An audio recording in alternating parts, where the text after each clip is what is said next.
తండ్రి రుణం తీర్చుకోవటానికి మొక్కలు నాటి కళ్లజోళ్లు పంచి నల్లజర్లలోని మానవతావాదులు ఫాదర్స్ డేను పండుగలా జరుపుకున్నారు. సామాజికవేత్త, మానవతావాది మల్లిపూడి రాజారావు సారథ్యంలో ఆంధ్రప్రదేశ్ వైద్య ఉద్యోగుల సంఘం రాష్ట్ర నాయకులు జీవీవి ప్రసాద్, ఆమెన్ సేవా ట్రస్ట్ సంయుక్త ఆధ్వర్యంలో మండల పరిషత్ కార్యాలయం ఆవరణలో ఫాదర్స్ డేను ఘనంగా నిర్వహించారు.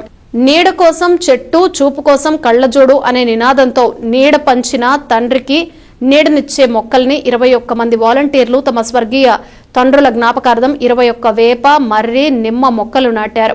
ప్రతి మొక్కకు నాన్న పేరు ట్యాగ్ కట్టి జీవితాంతం సంరక్షించే బాధ్యతను తీసుకున్నారు.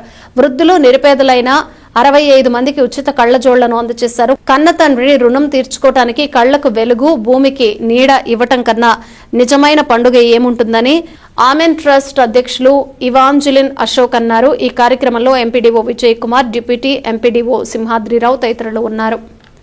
స్వచ్ఛతా కార్యక్రమాల కొరకు శ్రమదానం చేసి పరిశుభ్ర ఆంధ్రప్రదేశ్ సాధించే సంకల్పానికి కట్టుబడి ఉంటానని ఈ రోజు పరిశుభ్రత గురించి నేను వేసిన ఈ ముందడుగు ఆంధ్ర రాష్ట్రాన్ని పరిశుభ్రంగా ఉంచడంలో సహాయం చేస్తుందని నమ్ముతూ ఈ రోజు నుండి నా తోటి వారికి కూడా స్వచ్ఛతపై